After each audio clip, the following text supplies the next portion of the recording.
Allez, on continue cette émission avec notre invitée du 7-8 Week-end, Christine Sauvage. Bonjour. Vous êtes libraire à Voisins-le-Bretonneux. Votre librairie va fêter ses 10 ans cette année. 10 ans, voilà, oui. Bon anniversaire en Merci. avance. Le Salon du Livre de Paris, c'est du 22 au 25 mars. Et du coup, évidemment, vous êtes venu nous présenter une sélection de livres. Oui, mais pas tout à fait lié au salon. Pas tout à fait lié au salon. Voilà, nous, ça nous fait notre accroche d'actualité. Oui, ce sont des livres de printemps. Voilà. Des livres de printemps. Pour faire venir le printemps. Pour faire venir le printemps, on a eu bien besoin, en tout cas cette semaine. On va commencer par L'ombre de la lumière. C'est un livre autour de la vie de Saint-Augustin.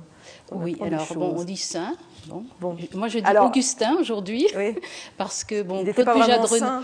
Si, il est saint, c'est un père de l'Église. Oui. Mais là, on le voit sous un autre aspect. Claude Pujadt-Renaud revient sur sa vie de jeune homme.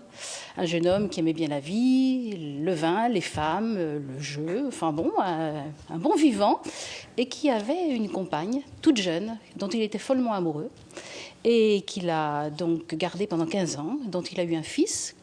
Mais sous l'influence de sa mère, il était manichéen, c'est-à-dire une secte qui existait à l'époque, mais il y avait l'expansion du christianisme, et entre autres sa mère, Monique, une sainte, mais une forte femme, semble-t-il aussi un petit peu protectrice et voulant garder son fils, l'a convaincue de se convertir au christianisme. Et que se passa-t-il? Eh bien, Augustin lâche sa compagne, la répudie carrément, et puis devient le saint que l'on connaît.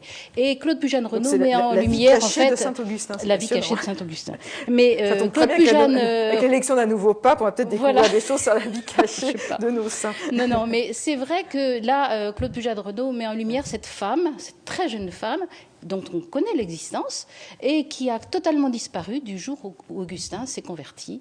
Et donc elle imagine, elle romance bien sûr, la vie de cette femme et la vie de son fils, d'ailleurs qui disparaît aussi puisqu'on lui a retiré son fils. Augustin a gardé le fils mais il n'a pas gardé la femme. Donc dans l'ombre de la lumière. Et c'est un très beau roman, bien écrit. Bien, vraiment, Claude Pujadt-Renaud, c'est une de nos auteurs contemporaines qui écrit le mieux, qui est vraiment une grande auteure. Alors, L'ombre de la lumière, Claude Pujadt-Renaud, chez Actes Sud. On peut dire que Actes Sud, c'est une valeur sûre. Oui, et puis... Dans l'édition. Une autre valeur sûre, Rue du Monde. Une valeur sûre d'autant plus locale, puisque c'est un éditeur de Voisins-le-Bretonneux pour poules et poulets. Alors ça n'a rien à voir avec une histoire Je n'ai pas résisté parce que c'est un ouvrage, ça paraît juste avant Pâques. Et alors, les poules, quand même, on en parle au moment de Pâques, les poules en chocolat. Mais là, ce sont des jeux de mots sur les poules et les poulets. Et je ne résiste pas là aussi. Alors, c'est des poésies, on peut dire, dès l'âge de 8 ans. Oh oui, même 6 ans. Même oui, mais il y a des jeux de mots. Et il y a 48 poèmes autour de la poule. Voilà. Allez, Christine Sauvage, disez-nous un des poèmes que vous avez choisi. Alors, une poule givrée du moindre grain, privée du moindre grain, de blé, de riz, de miettes de pain, sans maïs et sans biscuits secs, une poule comme ça, elle claque du bec. Elle claque du bec. Et toutes sont comme ça, c'est vraiment des jeux de mots, des jolies petites devinettes, des petits poèmes qui sont à croquer. Donc, tout petits poèmes, quelques petits poèmes à lire à vos enfants à partir de 6 ans. Hein. Oh oui, 6 ans, 5-6 ans. Poules et poulets chez Rue du Monde, un éditeur qu'on aime bien et qu'on soutient ici à Téléfil. Surcouf, pouf. Ah oui, alors on passe là vraiment quelque chose de complètement différent. 2 très très belles bandes dessinées autour d'un personnage, d'un aventurier extraordinaire, le prince des corsaires, Surcouf. Et on part. En fait, c'est le récit d'un journaliste, en fait, un espion de Sa Majesté d'Angleterre, qui voulait tuer Surcouf, qui est envoyé vraiment pour le détruire, puisqu'il est en train de rafler les plus belles, les plus beaux chefs-d'œuvre de la marine anglaise. Et en fait, il va tomber sous le charme de cet homme qui est un aventurier, mais aussi un homme de cœur. Et donc, on découvre à travers ces 2 bandes dessinées la vie de ce grand marin, de ce Malouin, depuis effectivement la Bretagne, les côtes de Bretagne jusqu'aux Indes, aux mers des Indes. Et alors, il y a un dessin extraordinaire, très très beau, que ne peuvent pas manquer tous les amoureux de la marine. Oui, très joli. Oui. Ah oui, c'est vraiment très très bien dessiné, avec une précision sur les navires de cette époque, etc. Et puis, c'est de l'aventure tout de même, à travers les mers, et avec un homme d'une grande prestance. Ah, oui, effectivement, je ne sais pas si on peut montrer, je ne sais pas si on voit bien. C'est magnifique. Ah oui, magnifique, les bateaux très, en très haut. Beau. Voilà. Pour ceux qui aiment qui aime la marine en tout cas. Oui, mais pas seulement. Oui, qui aime l'aventure. Donc sur Course, on a parlé Poules et Poulets, on a parlé des poèmes pour les enfants, et là on va parler. Alors la transition n'est pas facile. De Yellow Birds, là c'est des soldats en Irak.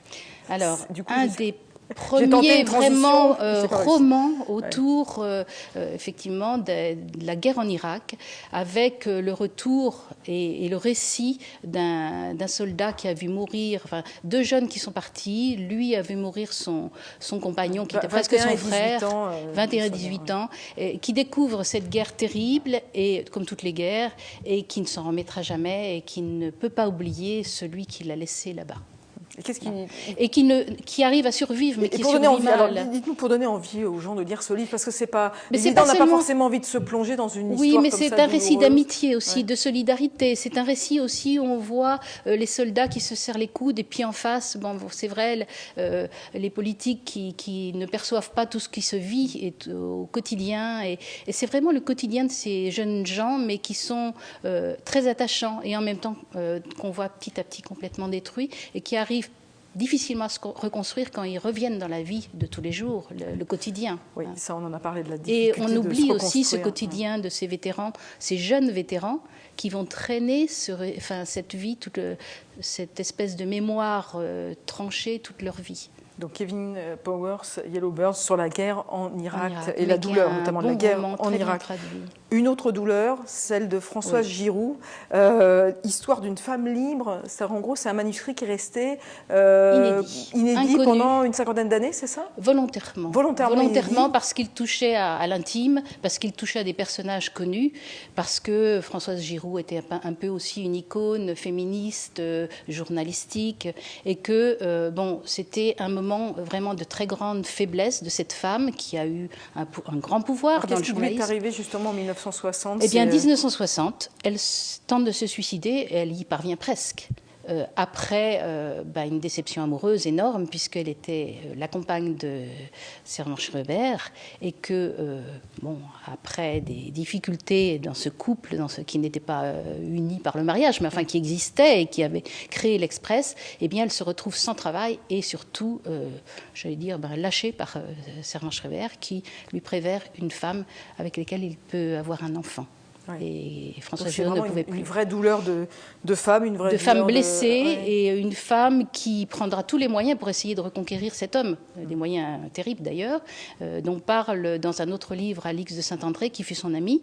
Mais on découvre cette femme effectivement qui petit à petit va se reconstruire. Alors ça commence par l'écriture, pratiquement un mois après son suicide, dont on a eu du mal à la tirer. Elle est restée dans le coma pendant un moment, elle ne pouvait plus parler, elle voyait mal, à moitié aveugle.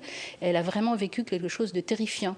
Et je pense que c'est la vie de Françoise Giroud comme on ne la connaissait pas, parce qu'on connaît la Françoise Giroud flamboyante. Mais oui. Voilà. Mais vous savez pourquoi ce livre apparaît maintenant ? Parce qu'elle ne voulait pas, elle, le sortir, et puis que Alix de Saint-André a fait un peu le siège des archives, et ces documents étaient passés un peu à la trappe. Ils étaient dans les archives, mais personne ne les avait exhumés, en fait. Donc un nouveau visage de Françoise Giroud. Tout à fait, mais très attachant en même temps. Voilà, on peut saluer quand même le professionnalisme, ça reste une grande professionnelle. Tout à fait. Voilà. Une histoire d'une femme libre, Françoise Giroud. Un polar, James Patterson, oui, parce que en ce moment, avec le temps qu'il fait, au coin du feu, on est bien avec un polar. D'accord. C'est le conseil de Christine Sauvage. Donc au coin du feu, si vous avez une cheminée, vous pouvez lire en votre honneur. Bon. Ça se passe aux États-Unis. Ça se passe aux États-Unis, mais on suit c'est un serial killer. C'est un méchant. Le cerveau, c'est un méchant. On le retrouve à travers les polars de James Patterson. Et là, c'est vraiment jusqu'à la fin, jusqu'aux toutes dernières pages, parce que je l'ai fini en fait hier soir. Bon, voilà. Vous ne dites rien, hein ? Non, je dis rien. Ah bon, d'accord. Mais d'ailleurs, le serial killer, il continue. Je vous rassure, il y en aura un autre après. Ah bon ? Mais là, oui, c'est terrifiant, hein, mais il fait des émules en plus. Ah oui, il a des imitateurs. Eh ben oui, c'est le principe d'un serial killer, savoir des imitateurs aussi, hein, parce que s'il est très très bon, du coup, il est imité. Donc James Patterson, en votre honneur, donc on suit les aventures de Rex Ross. Un vrai roman policier à l'américaine, mais mais plein de suspense. Donc recommandé par Christine Sauvage, qui l'a fini donc hier soir au coin du feu, on a bien compris. Allez, on finit avec un livre, je ne sais pas si c'est historique, L'ombre douce, mais en tout cas... C'est un roman. Mais sous couvert d'une belle histoire d'amour, voilà. Ça revient sur... oui, sur alors là aussi, l'Indochine, en 1954, mais alors c'est un roman magnifique, un roman d'amour. Alors ça change un petit peu du policier, où justement on passe d'un extrême un peu à l'autre. Là, une toute jeune annamite qui tombe folle amoureuse d'un jeune soldat, mais lui il est breton. Et malgré toutes les difficultés, ils vont vivre cet amour. Alors vraiment, c'est la passion folle. Et avec une écriture très poétique, très simple. Et bon, ça se termine un peu mal, bien sûr, mais en même... faut pas le dire.